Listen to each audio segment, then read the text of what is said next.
დონალდ ტრამპის რიტორიკაში მართლაც შეინიშნება გარღვევა უკრაინაში ომის დასრულების საკითხთან დაკავშირებით. საფრანგეთში დიდი შვიდეულის სამიტზე ევროპელმა ლიდერებმა შეძლეს დონალდ ტრამპის უკრაინის მხარეს გადმოყვანა, რადგან ევროპამ მოახერხა საერთო მოლაპარაკებების პოზიციის მომზადება. ამჟამად დიდი შვიდეულის ქვეყნების ლიდერებს შორის არსებობს საერთო აზრი, რომ რუსეთს უკვე აღარ შეუძლია გამარჯვება ბრძოლის ველზე, ამიტომ საჭიროა მასზე ზეწოლა. როგორც კულუარებში განაცხადეს, ტრამპი იმდენადაა დაინტერესებული ვლადიმირ პუტინზე ზეწოლით, რომ დაგეგმა კიდევ რამდენიმე შეხვედრა ვლადიმირ ზელენსკისთან და ერთ-ერთით სწორედ დღეს გაიმართება. და სწორედ აქ მოხდა რაღაცა მნიშვნელოვანი. პირველ რიგში თავად დონალდ ტრამპმა განაცხადა, რომ ის კვლავ მთელ ყურადღებას გაამახვილებს უკრაინაში ომის საკითხზე. და მეორეც, ტრამპმა განაცხადა, ციტატა: რუსეთმა უნდა გააფორმოს შეთანხმება, არა უკრაინამ, არამედ სწორედ რუსეთმა.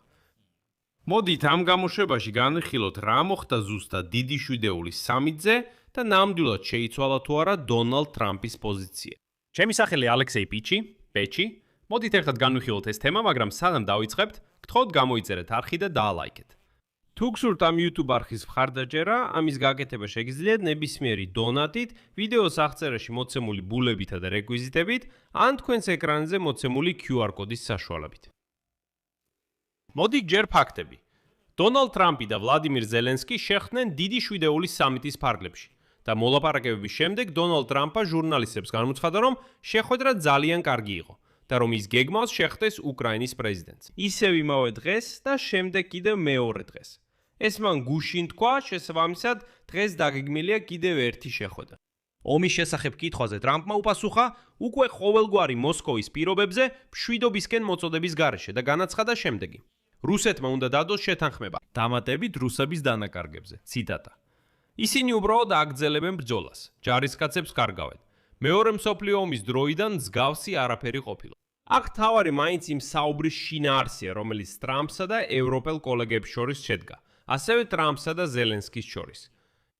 ზელენსკიმ თქვა, რომ მან ზეწოლა მოახდინა დონალდ ტრამპზე უკრაინის საჰაერო თავდაცვის გასაძლიერებლად რაკეტების მიწოდების საკითხში რუსეთის დარტყმების წინააღმდეგ.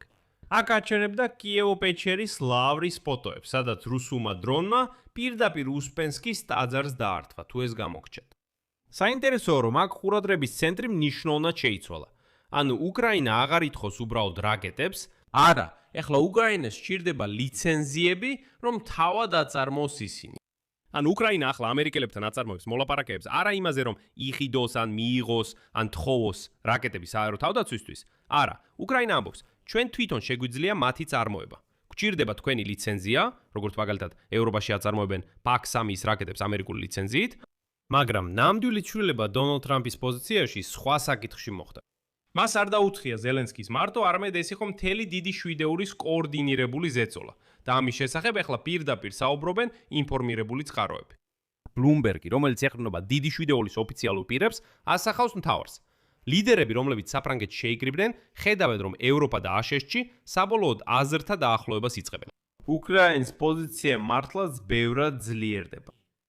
მეორე მხრივ, აი მაგალითად CBS News-ი ავლენს თავად ამ ტრამპის დართმნების მექანიზმს. ზელენსკი და ევროპელი ლიდერები ცდილობდნენ დაერწმუნებინათ დონალდ ტრამპი, რომ უკრაინის მდგომარეობა მართლაც გაუმჯობესდა. ევროპელები სურდათ დაერწმუნებინათ იგი, რომ აშშ-სა და ტრამპის ადმინისტრაციის წინა პოზიციები მშვიდობის შეთანხმების პირობებთან დაკავშირებით ზედმეტად მომგებიანი იყო მოსკოვისთვის.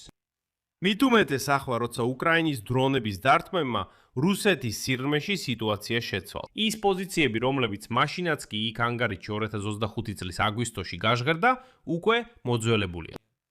მით უმეტეს 2025 წლის თებერვლის პოზიციები, როცა ტრამპი ზელენსკის ეუბნებოდა: შენ არ გაქვს კოზირები, ისინი მით უმეტეს მოძველებულია, სიტუაცია სრულიად სხვანაირია.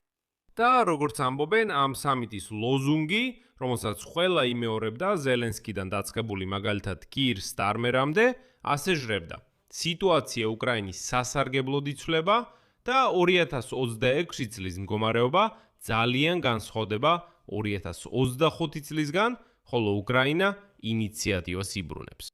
ეხლა ევროპელები ამაყადეობდებიან დონალდ ტრამპს, რომ სწორედ ევროკავშირი გამოყოფს დაფინანსებას უკრაინის ხარდასაჭერად. თითქოს დონალდ ტრამპს უბრალოდ უნდა მოახდინოს კოორდინირებული ზეწოლა ვლადიმირ პუტინზე, ხოლო ევროპა თავად დაუჭერს მხარს უკრაინას. თითქოს ტრამპ შეხომ სწორედ ამას გინდოდა. შეხომ ამბობდი, რომ იქ ბაიდენი დიდ თანხებს აძლევდა უკრაინას. აი ესე. ამერიკას საერთოდ არაფრის მიცემა არ ჭირდება. არაფრის. ევროპა ამაზე იზრუნებს. შენი ამოთანა, როგორც ამერიკის პრეზიდენტის, უბრალოდ მოუჭირო ეს კრემლის ჯუჯა ვლადიმერ პუტინი. და რაც შეეხება ზეწოლას, ევროპელები ტრამპთან ერთად განიხილავდნენ დამატებით სანქციებს, რათა მოსკოვი მოლაპარაკებების მაგიდასთან მიიყვანათ. ხოლო თავად დონალდ ტრამპმა პირველად საჯაროდ აღიარა ის, რასაც უკრაინულ მხარეს წლებია იმეორებს. ვლადიმერ პუტინი ახლა უფრო სუსტ პოზიციაში ომთან მიმართებაში ვიდრე ადრე. ეს მთლიანად ცვლის დონალდ ტრამპის პოზიციას 2025 წლებთან მიმართებაში, როცა დონალდ ტრამპის სიტყვებში სუსტი მხარე ყოველთვის უკრაინა იყო. ის ამბობდა, რას ამბობთ, რუსეთი ხომ უფრო ძლიერია. ეხლა ის ამბობს. ხო, პუტინი რა თქმა უნდა სუსტად გამოიყურება და მისი პოზიციები ბევრად სუსტია ვიდრე ადრე. მაგრამ და აქ იწყება ამ გამოშვების ობიექტური ანალიტიკური ნაწილი. დონალდ ტრამპის ამ ცვლილებას მკაცრი საზღვრები აქვს. ტრამპის ენთუზიაზმი ბევრჯერ გვინახავს, მაგრამ იშვიათად გარდაიქმნებოდა კონკრეტულ ქმედებებში. და მიუხედავად იმისა, რომ უკრაინის თავდაჯერებულობა იზრდება, ჯერჯერობით მოლაპარაკებების მაგიდასთან გარღვევის ნიშნები არ ჩანს. ტრამპი ახლა პოზიტიურად ჟღერს, მაგრამ ეს იგივე ოპტიმისტური რიტორიკაა, რომელსაც ის თვეების განმავლობაში იმეორებდა, როცა ომის დასრულებას აპირდებოდა. უფრო მეტიც, დონალდ ტრამპის განრიგში დიდი შვიდეულის სამიტზე ზელენსკისთან პირდაპირ ორმხრივი შეხვედრა თავიდანვე საერთოდ არ იყო ჩანიშნული. ეს მიუთითებს იმაზე, რომ სამიტზე ის საკმაოდ პესიმისტური განწყობით მიდიოდა. მაგრამ რა თქმა უნდა, გარკვეული იმედი მაინც არსებობს. დღეს 17 ივნისს ტრამპმა კიდევ ერთი შეხვედრა დაგეგმა ვლადიმირ ზელენსკისთან. ზელენსკიმ პირდაპირ განაცხადა, რომ უკრაინული გუნდი ამერიკულ გუნდთან 24 საათის განმავლობაში შეხვედრებს გამართავს. დაგეგმილია ბევრი მნიშვნელოვანი ტექნიკური შეხვედრა. ანუ ეხლა ტრამპის და ზელენსკის გუნდები გარკვეულ საკითხებს ამუშავებენ და დღეს ორი პრეზიდენტი კიდევ ერთხელ განიხილავს, რა გააკეთონ შემდეგ და რაც თავარია, როგორ. და სწორედ მოლაპარაკებების პოზიციის გარშემო ჩამოყალიბდა ახლა სამიტის თავარი ინტრიგა. გერმანიამ და უკრაინამ ერთად დააწესეს წითელი ხაზი. განცვლელმა მერცმა განაცხადა, რომ ზელენსკისთან ერთად მათ აცნობეს ტრამპს მშვიდობის მოლაპარაკებებისთვის მზადყოფნის შესახებ. მაგრამ ეს მოლაპარაკებები უნდა დაიწყოს სწორი პოზიციიდან. და მიუღებლად დაასახელეს რუსეთის მოთხოვნა, რომ უკრაინამ უნდა თქვას უარი დონბასის ნაწილისზე. ანუ ესეც არის თავარი მომენტი, რომელსაც ტრამპს არწმუნებდა. რომ თითქოს ის, რასაც შენ იმეორებდი 2025 წელს უკვე აღარ მუშაობს. ყველაფერი პოზიციები შეიცვალა. ტყუილად არ ზდიდა უკრაინაშორ მანძილზე დარტყმებს რუსეთის წინააღმდეგ. ეს პირდაპირ პასუხია იმაზე, რასაც მოსკოვი ეგრიწოლებული ანკორიჯის შეთანხმებებს უწოდებს. ხოლო თავად ზელენსკიმ უარი თქვა ერთადერთ ფორმატზე, რომელსაც კრემლი აღიარებს. მან უარი თქვა ამ ველურ დაუბანელ მოსკოვში ჩასვლაზე პუტინთან შესახვედრად და განაცხადა, რომ ჩვენ ამ თამაშებში არ მონაწილეობთ. და მაშინვე შესთავაზა ალტერნატივა ამ გამელოტებულ დიქტატორს. თქვა, მოდი შევხვდეთ ამერიკაში. შენ ხო უკვე ყოფილხარ ალასკაზე. მოდი იქ შევხვდეთ. ტრამპს შეუძლია ესეთი შეხვედრის ორგანიზება. მაგრამ როგორც ხოლმე კარგად ვიცით, პუტინი მშიშარა და მშიშარა ბუნკერიდან არსად გამოვა. ამ თემაზევე ცალკე გამოშვება მაქვს, აუცილებლად ნახეთ, ის გუშინ გამოვიდა და ეხება იმას, რატომ არ სურს ვლადიმირ პუტინს მოლაპარაკებების ჩატარება. რატომ ცდილობს პუტინი ყველანაირად თავის არიდებას და რატომ ცდილობს ზელენსკი მაინც და მაინც მიაღწიოს იმას, რომ პუტინმა რაც შეიძლება ხშირად გაიმეოროს, რომ ის მოლაპარაკებებზე არ წავა. მაგრამ ეს ცალკე თემაა. ეხლა დაუბრუნდეთ ამ თემას. უნდა ვიყოთ გულწრფელები.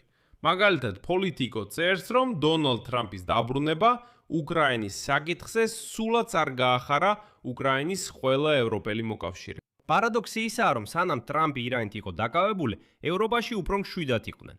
და ერთ-ერთმა ევროკავშირის დიპლომატმა პირდაპირ თქვა, ის რომ ტრამპი სხვა საკითხებით იყო დაკავებული, აუცილებლად ცუდი ამბავი არ იყო. შეშფოთება კონკრეტულია.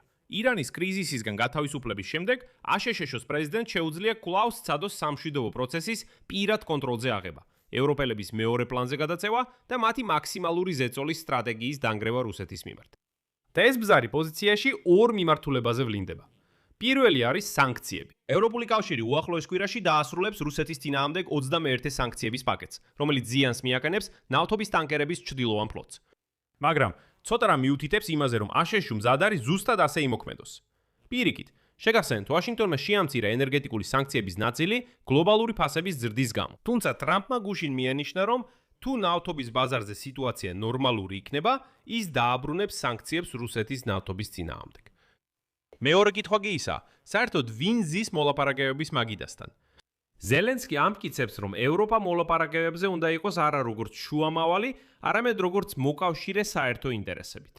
მაგრამ თუ ტრამპი პირადად ჩაერევა, შეიძლება არ იზიარებდეს ევროპულ ხედვას, ან საერთოდ არ მოუნდეს ევროპელების დანახვა მოლაპარაკებების მაგიდასთან. ეს უკვე ყოფილა. გახსენებთ 2025 წელს ტრამპი ამბობდა, რა ევროპელები, ჩვენ პირდაპირ რუსებთან ვიმოლაპარაკებთ, ევროპელები აქ საერთოდ არ გჭირდება. აი აქაც ისევ არსებობს რისკი, რომ ამას დაუბრუნდეთ. და უკვე შემაშფოთებელი სიგნალი გაისმა. პუტინის თანაშემწე მუშაკოვმა განაცხადა, რომ ტრამპის სპეციალური წარმომადგენლები ვიტკოვი და კუშინი უახლოეს მომავალში კვლავ ეწევიან მოსკოვს. ანუ პარალელურად დიდი შვიდეულის საჯარო ერთიანობას არსებობს ცალკე ამერიკულ-რუსული საკომუნიკაციო არხი, რომელსაც ევროპელები არ აკონტროლებენ. მიუხედავად ამისა, ტრამპმა პირველად რიტორიკა იმ მიმართულებით შემოატრიალა, რომ შეთანხმება სწორედ რუსეთმა უნდა გააფორმოს. ავიარა პუტინის სისუსტე და დახპირდა, რომ ახლოდან დაკავდება უკრაინის საკითხით, ახლა როცა ირანის საკითხი დახურულია.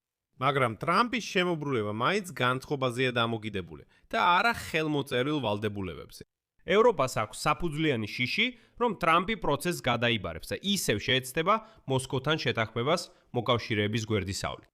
კრემლი კი კვლავ უარს ამბობს ნებისმიერი ადეკვატური მოლაპარაკების ფორმატზე, გარდა ამ ყვირილისა, რომ თუ ზელენსკი მოლაპარაკებები უნდა, მოსკოვში ჩამოვიდეს. მაგრამ უკვე მილიონჯერ უპასუხეს. არავინ თქვენს ამაზრზენ მოსკოვში ამ დაუბანელ, გაველურბულ, სუნიან რუსებთან არ ჩავა. იცხოვრეთ იქ თქვენით, გეთაყვა. აი, ჩაიკეტეთ, იცხოვრეთ იქ. საერთოდ ბედნიერად იყავით, რაც გინდათ ის გააკეთეთ, მაგრამ შეწყვიტეთ მცდელობა, რომ იქ ადეკვატური ცივილიზებული ხალხი ჩაითრიოთ. თქვენი მოსკოვია ჭაობია. ჭაობში ადეკვატური ადამიანი არ შევა. ყველაფერი ამ კითხვას თავი დაანებეთ. თუ მოგწონთ ეს მოსკოვია, იქ იცხოვრეთ, აყოლდით. უბრალოდ ადეკვატურ ხალხს თავი დაანებეთ. აი, ჯობია ბადე დაუდგათ, რომ მაქსიმალურად გამოყოს ეს ყველაფერი. კიევისთვის კარგი ამბავია ის, რომ დიდი ხნის შემდეგ პირველად მთელი დიდი შვიდეული ერთხმად ერთსა და იმავე ენაზე ლაპარაკობს. ცუდი ამბავი კი ისაა, რომ ამ ერთიანობის ომის დასრულებად გადაქცევა მხოლოდ მელოდ პუტინზე ზეწოლით შეიძლება. ამ ზეწოლის გაძლიერებისთვის ჯერჯერობით ევროპაა მზად, მაგრამ არა აუცილებლად ვაშინგტონი. თუმცა ვნახოთ, როგორ დასრულდება დღევანდელი შეხვედრა ტრამპისა და ზელენსკის. აქ ჯერჯერობით წერტილებს ვსვამ. გამოიცერეთ YouTube-ზე, რადგან, როგორც ამბობენ, ყველა მოვლენას ონლაინ რეჟიმში გავაშუქებთ. და დაწერეთ თქვენი აზრი კომენტარებში და გთხოვთ მოიწონეთ ეს გამოშვება. თუ გსურთ ამ YouTube არხის მუშაობის მხარდაჭერა, შეგახსენებთ, რომ ეს შეგიძლიათ გააკეთოთ ნებისმიერი დონატით, ამ ვიდეოს აღწერაში მოცემული ბულებითა და რეკვიზიტებით. იქ სრულიად სხვადასხვა პლატფორმებია. დარწმუნებული ვარ იპოვით იმას, რომელიც თქვენთვის მოსახერხებელი იქნება. მადმობელი ვიქნები თქვენი ნებისმიერი მხარდაჭერისთვის. ეს იყო სულ. იზრუნეთ საკუთარ თავზე. ყველას მშვიდობით.